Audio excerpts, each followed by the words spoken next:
Salut à tous, c'est Julien Ponce et dans cette vidéo on va parler des différents moteurs de dématrissage des différents logiciels. Ou plutôt on va les comparer et en fait c'est un peu un prétexte pour vous parler de ce qu'est un fichier brut, des, on va dire des amalgames ou des confusions qu'on peut faire, des croyances qu'on peut avoir ou que je lis à droite à gauche sur ce que sont les fichiers bruts et ce qu'ils permettent de faire.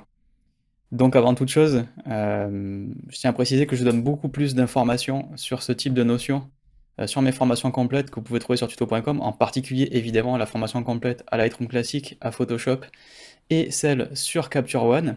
Il suffit d'aller sur tuto.com et de taper Julien Ponce dans la barre, tout en haut ici dans la recherche, et vous tomberez sur cette page. Et aussi, vous pouvez aller sur mon site officiel julienponce.com/YouTube et vous inscrire à la newsletter pour obtenir un coupon de réduction de 10%, qui est donc valable sur une de ces formations complètes et qui sera valable un mois. Évidemment, la newsletter, c'est des ressources de l'actualité, donne un aperçu en général des prochaines formations, donc vous saurez un peu avant tout le monde ce qui va arriver, et des fichiers sources pour s'entraîner, ainsi que des concours de temps en temps quand cela est possible. Donc plein de bonnes choses à faire ensemble.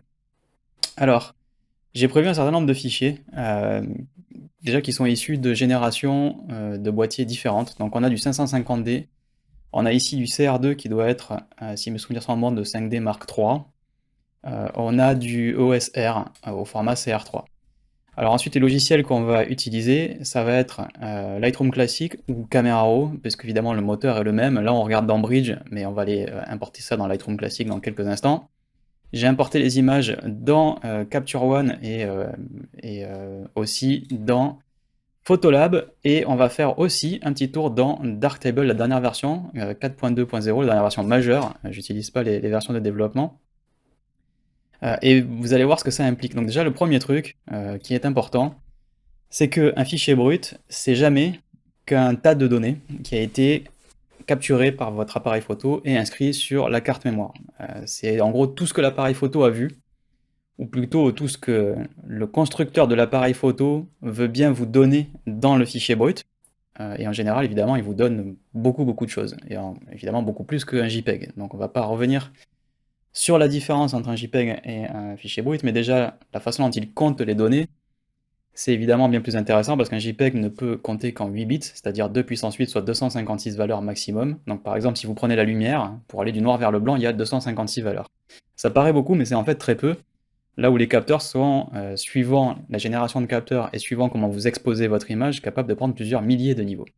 Alors ensuite, ça pose le problème de la retranscription à l'écran, puisqu'en général, un écran n'est pas capable de retranscrire ces milliers de valeurs de lumière entre le noir et le blanc. En général, la plupart des écrans, par défaut, font plus que 8 bits, mais vont ensuite mapper, faire correspondre ces valeurs pour les faire rentrer dans 8 bits, c'est-à-dire 256 valeurs de luminance, de lumière, si vous préférez. Et c'est au logiciel en fait de savoir comment interpréter ces données et comment les manipuler pour qu'on puisse voilà, déboucher des ombres, corriger les hautes lumières et faire tout ce qu'on aime faire sur nos développements photo. Donc déjà le premier truc que je veux vous montrer, c'est que les moteurs de logiciels sont tous différents, bien entendu. Donc je vois encore sur des forums des gens qui importent des trucs qui ont été faits par exemple dans Camera Raw ou dans Lightroom avec un XMP, puis qui vont dans Darktable et qui disent je comprends pas, mon image elle ressemble pas du tout à ce que j'ai fait dans ces logiciels précédemment. Donc évidemment, puisque le moteur de Darktable n'a rien à voir avec celui de Camera Raw, de Lightroom ou de Lightroom classique. Qui plus est, Darktable par exemple est un logiciel libre, donc on sait comment le moteur fonctionne, on sait comment il a été programmé, on a le code source, on sait comment il interprète les fichiers, alors que Lightroom, on ne sait pas en fait. On peut observer, mais on ne sait pas vraiment ce qu'il fait à partir des fichiers bruts. L'autre problème, et plus pour les logiciels libres, c'est que en général, on a affaire à des formats de fichiers qui sont fermés. Par exemple, le CR3 de Canon, Canon ne dit pas comment c'est foutu et comment il range les informations dedans. Donc c'est très compliqué pour les logiciels qui n'ont pas de partenariat avec Canon, par exemple, pour décoder ces fichiers. Donc c'est un peu, ça se fait un peu à l'observation comment dire, à l'erreur, quoi. C'est-à-dire on regarde comment ça marche, on essaye un truc et on voit si ça fait ce qu'on avait pensé que ça allait faire. Il y a des formats qui sont semi-propriétaires, on va dire, par exemple DNG, qui est un format propriétaire Adobe, mais Adobe documente comment l'implémenter. Et ensuite, il y a des formats qui sont propriétaires, par exemple le CR2, donc l'ancienne génération de chez Canon, mais qui sont suffisamment vieux pour qu'on puisse maintenant avoir une bonne retranscription. Ça ne veut pas dire qu'ils sont ouverts, mais juste on sait mieux les manipuler. Donc ça va concerner essentiellement des logiciels libres. Enfin, ce problème potentiel, c'est surtout avec les logiciels libres, donc Rotherapy par exemple, ou Darktable, qui n'ont pas de partenariat, qui ne payent pas l'accès au format. En général, c'est une licence pour avoir le droit d'exploiter le format. Donc ça se fait avec du reverse engineering. Pour autant, quand bien même le format il est parfaitement compris par l'éditeur de logiciel, il a une façon d'interpréter les données qui lui est propre. Donc il est tout à fait normal que quand vous ouvrez une image dans Lightroom, ça donne pas la même chose que dans Capture One, ça donne pas la même chose que dans DxO, ça donne pas la même chose que dans Darktable. Vous prenez par exemple un texte et vous demandez un texte en français et vous le faites traduire en anglais. Vous prenez 4 personnes différentes, sans donner de consignes, bien entendu, et vous allez avoir 4 interprétations différentes. C'est un peu la même chose ici. Vous pouvez aussi donner, même quand vous donnez une recette, si on prend la métaphore culinaire et qu'on va un peu plus loin, imaginons que vous donnez une recette, c'est-à-dire en disant vraiment comment on fait les choses, précisément, et que vous donnez à 4 cuisiniers différents, en respectant la recette, pour autant on aura quand même aussi 4 résultats différents. C'est très probable. Et ce sera peut-être moins différent que si on ne donne pas de recette, entre fais-moi un gâteau au chocolat ou je te donne la recette du gâteau au chocolat. Si on donne la recette du gâteau au chocolat, les 4 seront plus proches, mais ils seront quand même différents dans le goût, c'est évident. Donc là, c'est tout ça qu'il faut bien prendre en compte. Quand vous ouvrez une image dans un logiciel, elle est dépendante de comment l'éditeur a interprété la matière brute qu'on lui donne. Donc on va refaire un peu d'observation maintenant, on va regarder. On va importer les images dans Lightroom. Donc ce que je vais faire, c'est prendre ça et le glisser dans Lightroom. On va avoir la fenêtre d'importation qui s'ouvre. Vous remarquez que les vignettes qui sont là sont des vignettes qui ont été générées dans Bridge avec une taille d'aperçu standard. Bon, ça on s'en fout, c'est la taille, la qualité standard. Mais surtout, ce n'est pas l'incorporé. Donc tous les fichiers bruts viennent avec un JPEG incorporé. C'est en général celui qui s'affiche sur le dos du boîtier, par exemple, et qui n'est pas du tout représentatif de ce que vous avez vraiment capturé. Parce que déjà, quand l'appareil photo vous le montre sur son boîtier, sur le dos du boîtier, c'est déjà un développement. C'est pas le fichier brut, c'est déjà interprété. Et ensuite, ce JPEG, il est généré avec donc une recette qui est différente de ce que le logiciel va appliquer par défaut.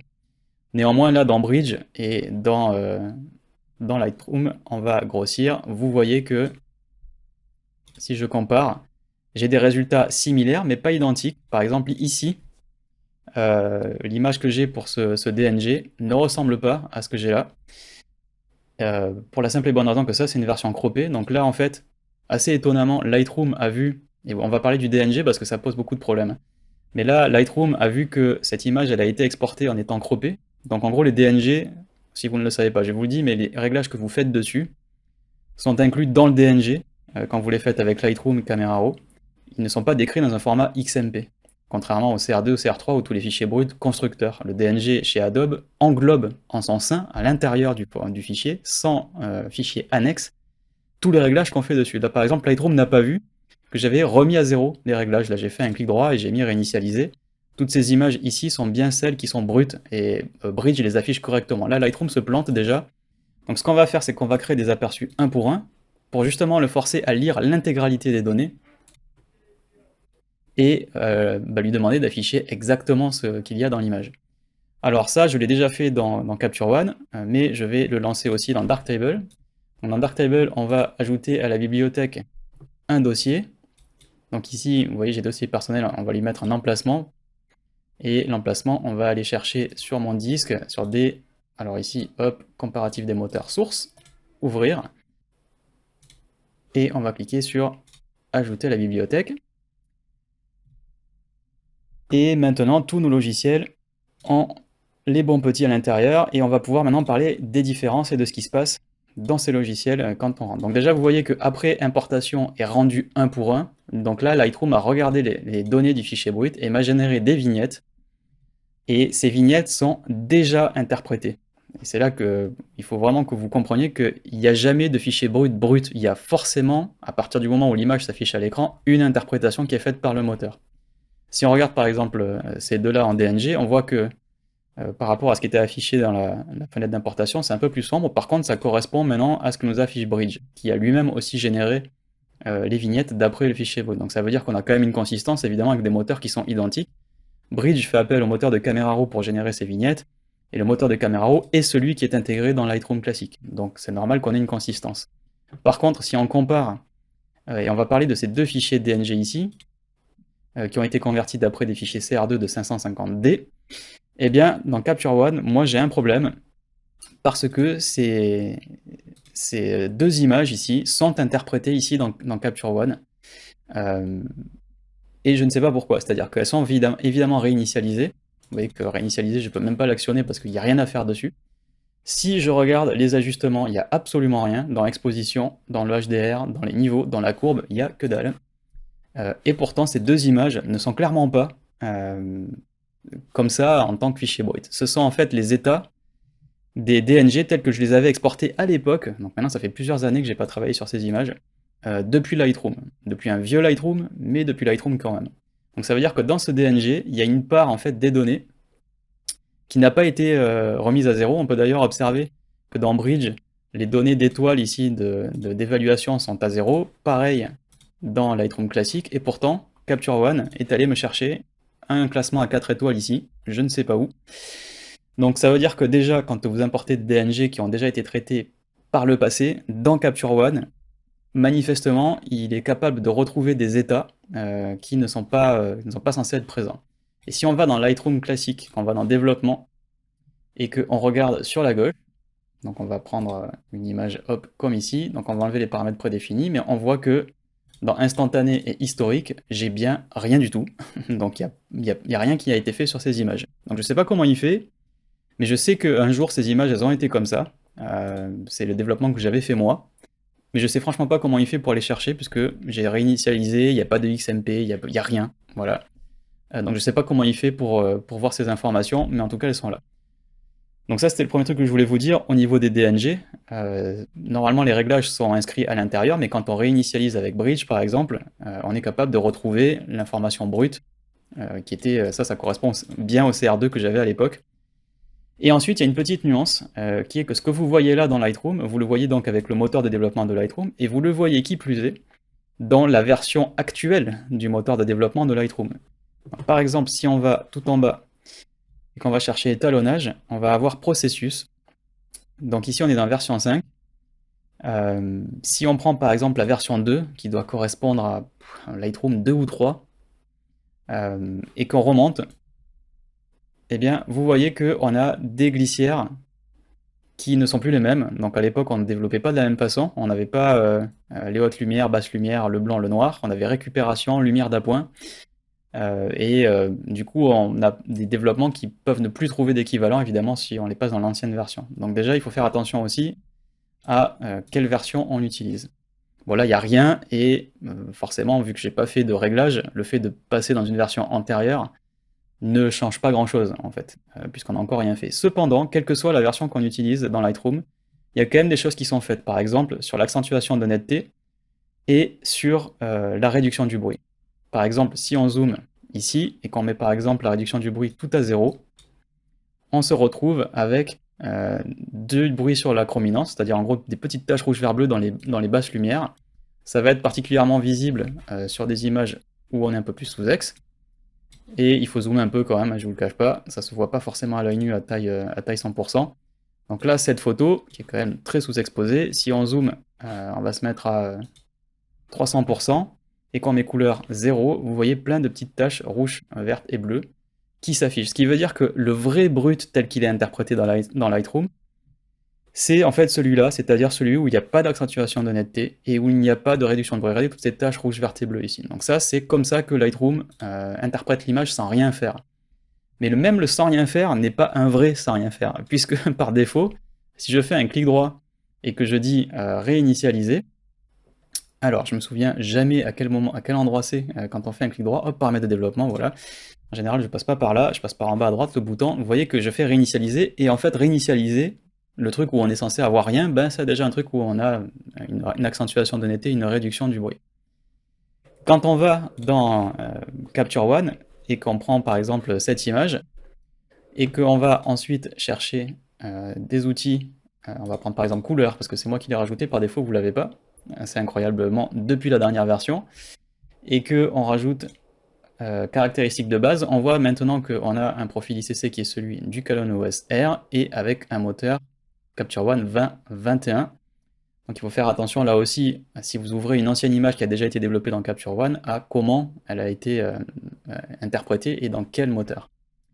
Si je vais dans Affiner, vous voyez que réduction du bruit, là aussi, tout comme Lightroom, si je réinitialise ces paramètres dans Capture One, le paramètre par défaut, ce n'est pas rien en fait, ce n'est pas 0. Et donc si je zoome là aussi sur cette image, on va se mettre hop, à 300%, à peu près au même endroit. Si j'enlève la réduction de bruit, que je mets tout à 0, vous voyez que là aussi j'ai de l'artefact rouge, vert, bleu qui apparaît, et aussi évidemment celui sur la luminance, donc il va moucheter un petit peu tout le résultat. Et si je mets en plus 0 sur l'accentuation de netteté, je me retrouve avec une image qui perd de sa netteté. Non pas que le piqué était dingue sur cette image de base, mais quand même, par rapport à l'image par défaut, vous voyez qu'on a quand même une meilleure qualité quand on laisse faire le moteur. Donc en fait, ne rien faire avec un moteur d'origine, ce n'est pas déjà ne rien faire, c'est déjà des choix que l'éditeur fait pour vous, sans vous le dire, en général pour le meilleur, mais il les fait quand même. Si on va sur DxO, c'est encore pire. Pourquoi c'est encore pire? Parce que DxO est justement connu pour faire des trucs, c'est justement pour ça qu'il est intéressant, c'est que déjà il va télécharger des profils boîtier plus optique, c'est justement pour ça qu'on travaille avec DxO normalement. Donc ces modules, moi je les ai déjà téléchargés, donc vous voyez module optique DxO, j'ai tout ce qui correspond à ce dossier, le 550D associé à un 51.4, le 5D Mark III au 2405, et le OSR ORF 35 à 1.8, qui est vraiment un super objectif d'ailleurs, qui est vraiment pas cher et qui est très bon.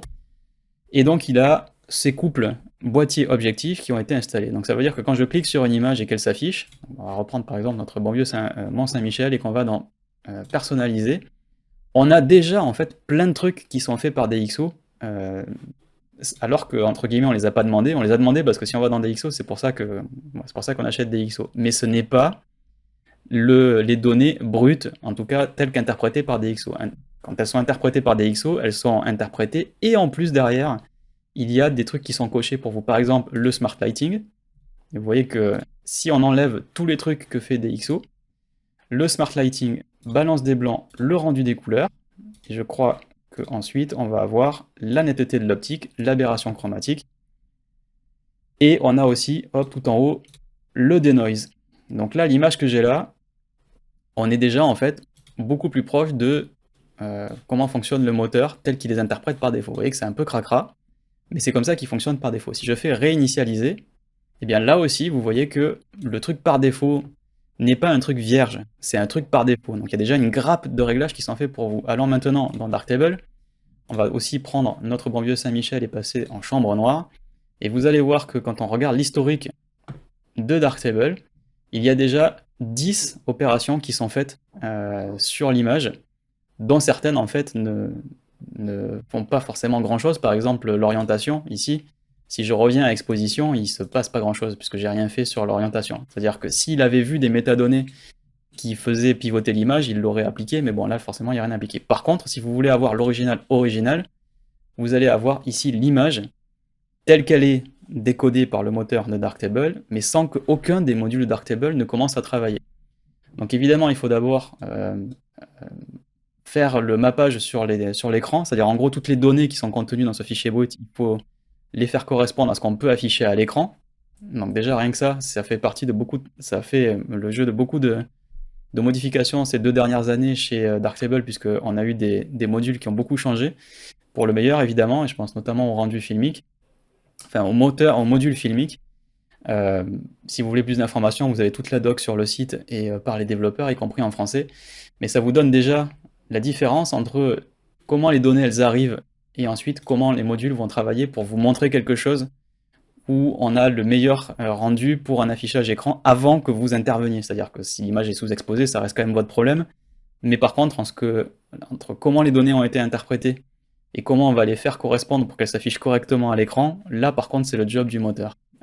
Et en l'occurrence sur Darktable, vous pouvez savoir précisément comment ça fonctionne si vous voulez lire le code source et voir comment c'est fait en coulisses.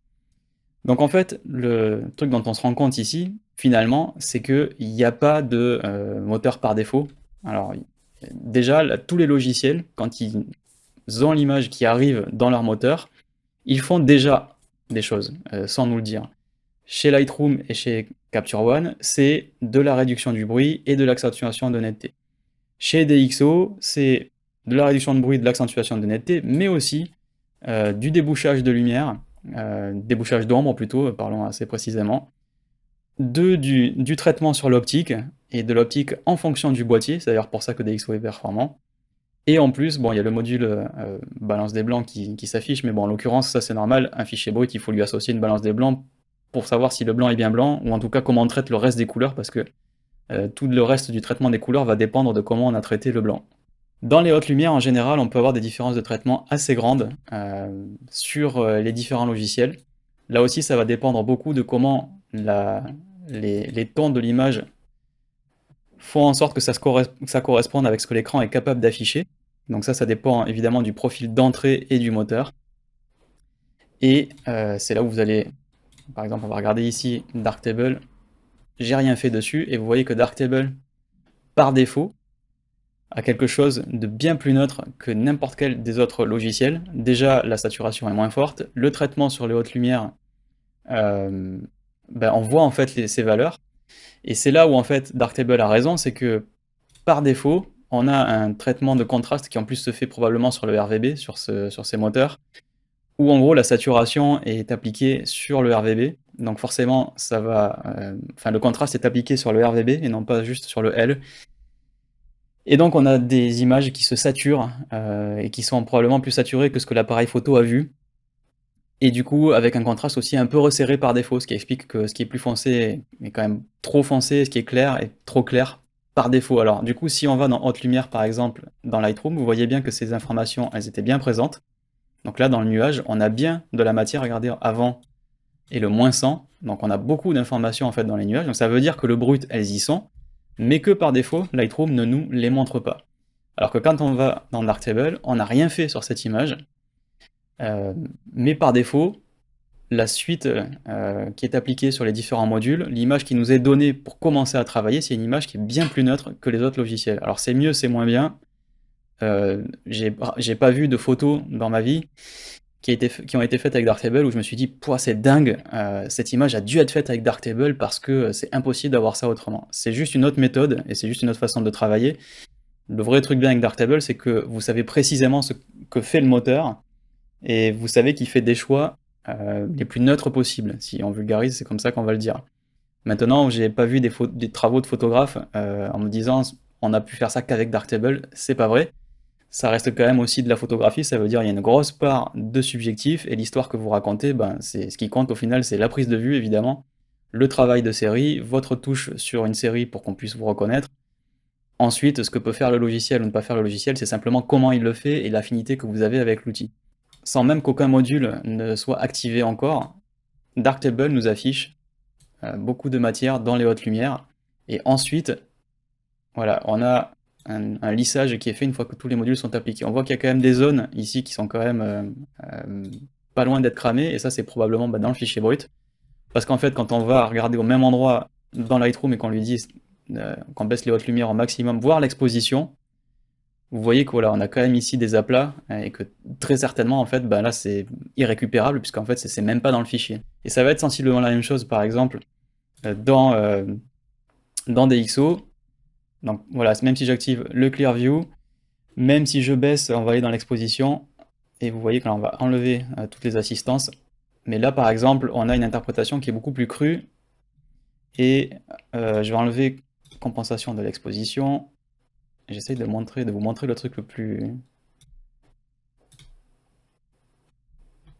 neutre possible, mais DxO fait vraiment un paquet de trucs, donc on va vraiment tout enlever. Et je voudrais juste pouvoir remettre, est-ce que j'ai rien oublié en bas, le vignettage on s'en fout un petit peu. Je voudrais juste pouvoir remettre, voilà, on va mettre tonalité sélective et je vais juste baisser les tons clairs, voilà, je veux juste voir est-ce qu'il arrive au même palier en fait, voilà, le moment où il y a plus d'informations dans ces nuages ici, de matière, c'est blanc. Alors là, c'est pas complètement blanc, puisque le point blanc a été décalé, mais clairement, il y a la matière dans cette partie du nuage, on l'aura pas, elle y est pas en fait. On la voit pas dans Darktable, on la voit pas dans Lightroom, et bah évidemment, elle y est pas. Hop, on est plus là-haut, on la verra pas non plus. On va se mettre sur celui-là, c'est peut-être plus intéressant. Donc ici, j'ai l'impression que Lightroom en récupère un petit peu plus. On va remettre la compensation de l'exposition, mais j'ai l'impression que là, il rend tout moins blanc. Et ensuite, il n'y a plus beaucoup de matière, en fait. On a quand même des résultats assez proches, et je pense que là, on atteint la limite de ce qu'il y a dans le fichier. Vous voyez qu'on ne l'atteint pas de la même façon, et que dans tous les cas, en fait, c'est assez subjectif. Est-ce que ça m'empêchera de tirer une belle photo? Euh, Peut-être que oui, en fonction de ce que je veux obtenir. Peut-être que non. Mais ce qu'il faut bien retenir, et je pense que maintenant vous avez compris, c'est que en réalité, il y a pas en fait à vraiment comparer les moteurs pour dire un est supérieur à l'autre. Alors il y en a un qui peut par défaut vraiment galérer avec le haute lumière et puis en fait il les récupère jamais. Enfin, ça pourrait être juste complètement merdique. Mais en l'occurrence, dans tout ce que je vous montre là, ils sont tous bons. Ils sont juste bons pour des choses différentes ou pas de la même façon en termes d'interface utilisateur. C'est-à-dire que pour arriver à vos fins, suivant que vous aimez les images crues ou plutôt neutres ou saturées ou plutôt désaturées, ben en fait vous n'allez pas passer le même temps, vous n'allez pas avoir accès aux mêmes outils. Donc là vraiment il va falloir choisir votre arme et savoir comment vous voulez travailler. Je peux pas vraiment répondre à votre place, c'est assez subjectif en fait. C'est un peu vous avez un outil voilà vous êtes peintre et vous avez vos pinceaux, vos pigments, vos couleurs, vos peintures. Et clairement, ok, il y a des différences, il y en a peut-être des meilleurs que d'autres, enfin, à technique équivalente, ok, il y a des gouaches qui sont meilleurs que d'autres, il y a des acryliques qui sont meilleurs que d'autres, mais globalement, c'est quand même très subjectif. Et dans cet ensemble de logiciels que je vous montre, il n'y a pas de truc foncièrement mauvais. Il y a juste des choix qui sont faits pour vous par défaut, qui peut-être ne correspondent pas à ce que vous attendez. Euh, c'est évident que si vous passez par exemple de Lightroom à Darktable, pour ne citer que ces deux qui sont aux antipodes, parce qu'on aime les comparer, parce que souvent Darktable est présenté comme une alternative, mais en réalité, il n'a jamais été question pour Darktable d'essayer de faire ce que fait Lightroom. Darktable fait son truc, et puis voilà. C'est juste que il y a un module de catalogage, il y a un module de développement, il se présente à peu près dans l'interface de la même façon, mais en réalité, les moteurs n'ont rien à voir, et Darktable n'a pas pour but d'essayer d'imiter Lightroom. Néanmoins, bon, en général, la presse les compare comme ça, parce que ça fait un peu putaclic et ça fait lire, on va dire, c'est vendeur, mais en réalité, c'est pas exact de les présenter comme ça. Mais c'est évident que si vous comparez ces deux, c'est là où vous allez avoir la plus grande différence, parce qu'une image dans Lightroom, quand elle est affichée par défaut, elle est déjà traitée, elle est déjà interprétée, le profil d'entrée Adobe Couleur, par exemple, ou même éclatant, paysage ou portrait, ou n'importe quel de ces Adobe machins qui sont là, sont tous en réalité de toute façon déjà un peu biaisés, avec une image qui est quand même très contrastée, assez saturée, et qui est donc assez flatteuse. Est-ce que c'est mal? Oui et non. Si vous voulez être plus proche de la donnée qui a été vue par le capteur, ben, vous en êtes loin parce que c'est déjà très interprété. Et ça veut dire qu'en gros, ben, vous avez un biais de base avec quelque chose de très saturé, très contrasté. Mais néanmoins, est-ce que vos images, vous allez vouloir les afficher comme ça? Je vais prendre un truc quand même un peu excessif, mais en gros un contraste comme ça et une vibrance comme ça. Est-ce que vous allez vouloir les avoir fades comme ça de base? Je pense pas, parce que la première chose que vous allez faire très certainement, c'est rehausser un petit peu les couleurs et essayer de retrouver un peu de contraste. Moi, des fois, j'aime bien désaturer, j'aime bien décontraster. Ben voilà, quand j'arrive dans une image comme ça, elle est déjà très teintée. Quand j'arrive dans Darktable et que elle m'est présentée avec quelque chose de plus, de plus neutre, ben je trouve que ça me force un peu moins la main. Mais il y a peut-être des fois, même souvent des fois, où j'ai envie d'avoir des images avec un peu plus de caractère et je suis content de les avoir déjà interprétées. Chez Capture One, donc à part le problème qu'on a vu sur les DNG, qui sont interprétés alors qu'ils ne devraient pas l'être, vous avez quand même quelque chose qui est en général assez proche de ce que vous avez dans Lightroom. Je vais peut-être en faire bondir certains. La vraie différence de Capture One, selon moi, c'est quand vous travaillez sur les tons de la peau, qui justement, puisqu'on travaille sur une désaturation euh, pas sur le produit des couches RVB, permet en fait de travailler les teintes de la peau d'une manière un peu plus fine et d'éviter d'avoir des trucs très orangés tout de suite. Si je prends cette image, on va prendre ici les tons de la peau, on va prendre ça et on va la mettre par exemple ici. Le truc que je peux faire ici dans Lightroom, ce serait de désaturer, mais le problème c'est que, ou même la vibrance, mais sauf que du coup ça altère toutes les couleurs, et si je le fais spécifiquement sur l'orange, ça va pouvoir, enfin, ça va probablement en fait contaminer le reste des couleurs aussi et faire des effets de banding. Alors que dans Capture One, déjà on part sur une base un peu plus neutre, les transitions sont un peu plus diffuses entre les couleurs, et en plus, on a un outil couleur avec l'éditeur de couleurs, et notamment le ton share, qui me permet de viser en fait un ensemble. Et quand je vais, par exemple, uniformiser la teinte, on va pouvoir prendre le point qui est là et dire aux valeurs qui sont à côté de s'aligner sur ce point-là. Et ça, c'est un outil qui n'existe pas dans Lightroom. Ça veut dire qu'on va pouvoir avoir un teint de peau beaucoup plus uniforme et quand même un peu plus proche, un peu plus naturel, puisqu'il va être un peu moins saturé. Quand je vais aussi, par exemple, dans Ajuster, et que je vais sur la courbe, ben, j'ai une courbe en luma, par exemple. Ça veut dire que je vais pouvoir faire un contraste, mais au lieu de faire un contraste qui va utiliser le rouge vert bleu qui va faire péter toute la saturation, donc pour information, si je fais un S, voilà ce que ça donne. Vous voyez que tous les oranges sont devenus beaucoup plus saturés, alors que si je fais un S sur le luma, ça n'est fait que sur la lumière sans altérer les couleurs, et du coup on a une image qui a beaucoup plus de contraste, mais les tons de la peau n'ont pas bougé. Ça par exemple dans Lightroom c'est pas possible. Donc évidemment il y a des différences très fortes sur les moteurs de développement, mais ça reste quand même subjectif. Encore une fois, vous voyez le travail de très bons photographes, en tout cas ceux que vous aimez, parce que bon, très bon, là aussi c'est subjectif. Et finalement, c'est pas le logiciel qui fait la différence, hein, bien entendu. Ça a fait la différence pour lui quand il l'a développé, peut-être qu'il y a passé du temps, peut-être que s'il avait utilisé un autre logiciel, il y aurait passé moins de temps, on sait pas finalement. Donc vraiment, la conclusion, c'est essayer les différents logiciels. Souvent, vous vous êtes adapté, et y compris votre style, d'après le premier logiciel que vous avez utilisé. Vous avez toujours utilisé Lightroom, donc vous avez toujours développé vos images selon les possibilités de Lightroom en fait. Et c'est ça que je trouve un petit peu dommage, qui est que vous avez utilisé toujours une seule marque de peinture, et vous avez toujours peint avec ces peintures, vous les connaissez par cœur, donc c'est très bien, ça veut pas dire que vous faites pas des bons résultats, mais peut-être que pour votre style, pour votre direction artistique, peut-être que pour la façon dont vous voulez faire vos photos, les histoires que vous voulez raconter, les scènes que vous voulez montrer, peut-être qu'un autre outil vous permettrait d'arriver à vos fins plus vite, peut-être qu'il vous permettrait de faire des trucs que vous pouvez pas faire avec Lightroom, je pense notamment, donc vous l'avez vu avec Capture One sur les portraits, franchement, d'arriver au même résultat uniquement dans Lightroom, c'est difficile. En général, il faut passer par Photoshop pour faire de la retouche derrière, pour pouvoir retrouver des teints de peau qui soient aussi efficaces que ce qu'on peut faire dans Capture One. Et je parle même pas de ce qu'on pourrait faire évidemment avec Capture One plus Photoshop ou Affinity si on veut vraiment pas être chez Adobe par exemple.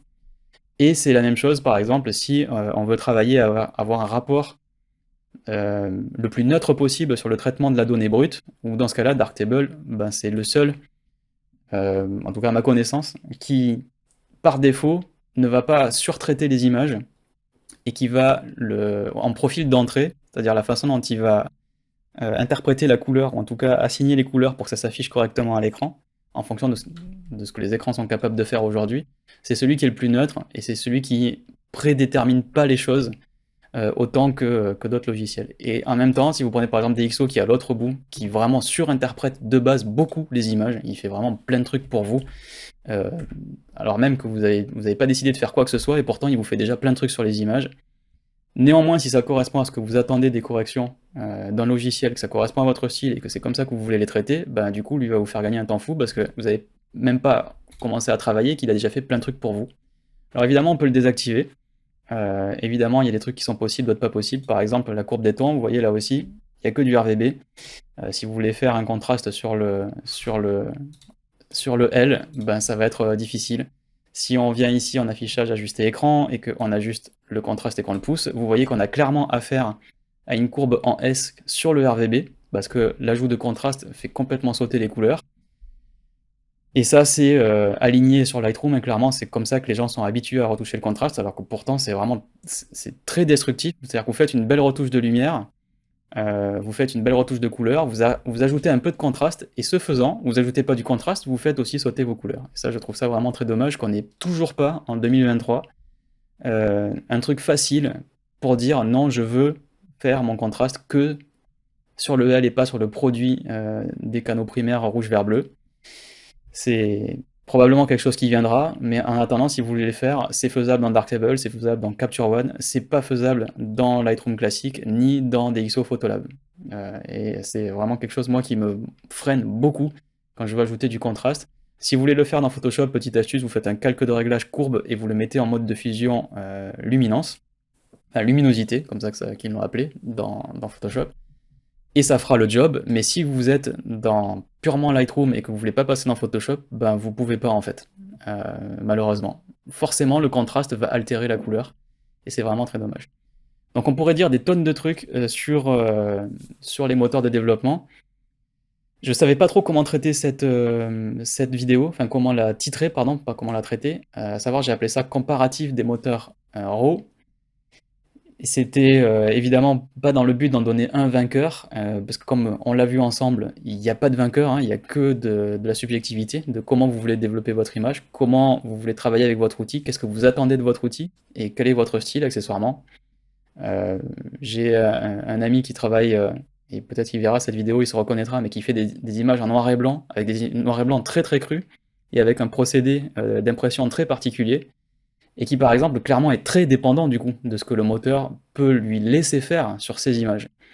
Et donc ça vaut le coup, quand on a des styles un peu particuliers, d'essayer les autres logiciels, et même quand on n'a pas des styles particuliers, parce que peut-être que vous faites les choses d'une façon, et que vous vous êtes pas encore rendu compte que vous pourriez la faire, si ce n'est mieux, peut-être la faire beaucoup plus rapidement dans d'autres logiciels. Donc on va conclure là-dessus. Soyez curieux, essayez les autres logiciels. Darktable est gratuit par exemple.